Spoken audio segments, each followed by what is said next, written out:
Bonjour et bienvenue dans cette nouvelle vidéo, ici Vincent, parieur sportif depuis maintenant 5 années consécutives. Donc juste avant de commencer cette vidéo, je vous invite à vous abonner si c'est pas encore fait et à mettre un petit pouce bleu si vous aimez les vidéos que je vous propose. Donc en direct du Parc des Princes, donc cette fois c'est pas une vidéo pronostic, c'est une vidéo sur faut-il parier au tabac ou faut-il parier en ligne qui sera en deux parties. Donc cette fois-ci ça sera sur la partie tabac. Donc je vais vous donner dans un premier temps les avantages et les inconvénients pour ma part, pour mon avis personnel à moi, qu'il y a de parier au tabac et qu'il n'y a pas de parier au tabac. Donc on va voir tout ça ensemble. Donc j'ai rédigé un petit papier écrit que je vais vous montrer tout de suite. Donc en ligne. Donc ça va être juste ici. Donc faut-il parier en ligne ou au tabac? Donc je vous ai préparé un petit document que je vais lire avec vous et on va voir ensemble si c'est plus avantageux ou non. Donc comme je vous le disais, dans ce premier temps-là, on va voir si c'est plus avantageux au tabac. Donc alors parier au tabac, donc je vous ai trouvé trois avantages. Bien évidemment, il y en a plus, mais je vous ai trouvé pour moi les trois plus gros avantages de parier au tabac. Donc c'est récupérer de l'argent en liquide. Donc bien évidemment, vous allez pouvoir récupérer à chaque fois de l'argent en liquide, sauf au-delà d'un certain montant. Donc il me semble que c'est 300 €. Donc sinon vous allez pouvoir constamment récupérer de l'argent en liquide, même si bon après il y a quelques petits problèmes qu'on verra dans les inconvénients. Donc parier au tabac, avantage numéro 1, récupérer de l'argent en liquide. Avantage numéro 2, c'est qu'il n'y a pas de limite de mise. Effectivement, c'est-à-dire que vous pouvez miser autant que vous voulez, vous pouvez aller dans autant de tabac que vous voulez, vous pourrez toujours miser tant que vous avez l'argent que votre carte bleue fonctionne et passe à chaque fois. Il n'y aura pas de souci. Il y a peut-être un buraliste ou deux qui vous posera une ou deux questions s'il trouve le montant abusé, mais il ne peut en aucun cas vous interdire de parier. Le troisième avantage, c'est que vous allez être moins sujet aux paris impulsifs, ou plutôt ce qu'on peut appeler le tilt. C'est-à-dire que au tabac, souvent, quand vous allez parier au tabac, vous allez voir l'argent partir, vous êtes conscient de ce que vous faites, vous allez moins faire un peu comme en ligne où on va voir plusieurs matchs, on va parier peut-être en live, on va parier peut-être, voilà, donc il y a beaucoup plus de choix, beaucoup plus de tentations, donc voilà. Donc pour moi, c'est les trois avantages que je vous ai trouvé de parier au tabac. Donc ensuite, on va tout de suite passer aux inconvénients. Donc l'inconvénient numéro 1 que je vous ai mis, ça va être devoir se déplacer. Donc devoir se déplacer, donc bien évidemment il faut se déplacer pour aller au tabac, c'est pas comme en ligne où vous avez juste à cliquer à faire votre pronostic. Donc ça c'est un inconvénient, c'est pas forcément facile, surtout imaginez que vous allez repérer un match à 8h le dimanche par exemple, on sait jamais, ça peut être n'importe quoi, du tennis.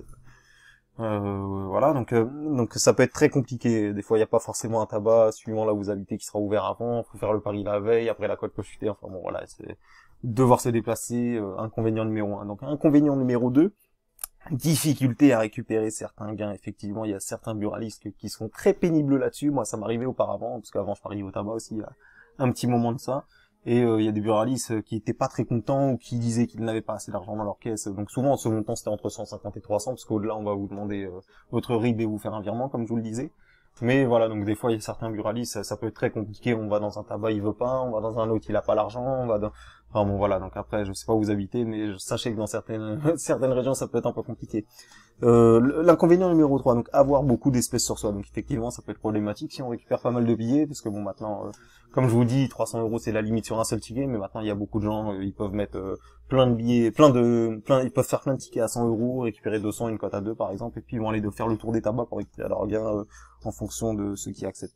Donc voilà, donc après il y a des gens que ça dérange d'avoir beaucoup d'argent sur soi, bon enfin voilà, ça c'est un avantage pour certains, un inconvénient pour d'autres, pardon. Donc cote désavantageuse, donc ça là aussi également, on peut voir que c'est vraiment désavantageux, je vais vous montrer d'ailleurs justement, on va tout de suite aller voir pourquoi c'est si désavantageux, pardon, que ça. Donc là je vous ai trouvé un petit match, donc en l'occurrence le match France-Turquie. Donc le match France-Turquie, alors attendez, parce que là ça c'est un peu parti, donc je vais vous montrer la cote au tabac, et on va tout de suite regarder la cote en ligne. Donc j'ai pris un match qui parle à tout le monde, comme ça tout le monde voit bien du match de quel je parle. Donc France-Turquie, vous pouvez bien voir ici, 1,25 pour la France, 5,40 pour le nul, 9,80 pour la Turquie. J'ai tout de suite ouvert mon bookmaker Winamax, et vous montrer la cote pour le match France-Turquie. Donc 1,28 pour la France, 5,50 le nul et 10 la Turquie. Donc ça peut vous paraître peu, mais sur le long terme, c'est énorme ces différences-là. Donc sachez que vous serez bien plus gagnant sur le long terme si vous choisissez de parier en ligne. Voilà. Donc on va tout de suite revenir ensuite à l'autre point.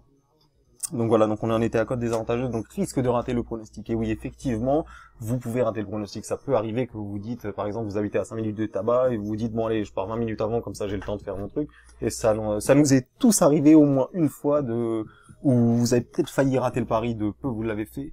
Voilà, donc on arrive là-bas, par exemple, le buraliste, pardon, est occupé, il est parti aider le serveur, ou alors il y a beaucoup de monde, ou alors il y a une dame qui prend du temps à la caisse, il peut tout se passer, donc voilà, donc en général, si vous arrivez, ça vous est déjà peut-être arrivé, si vous pariez souvent au tabac.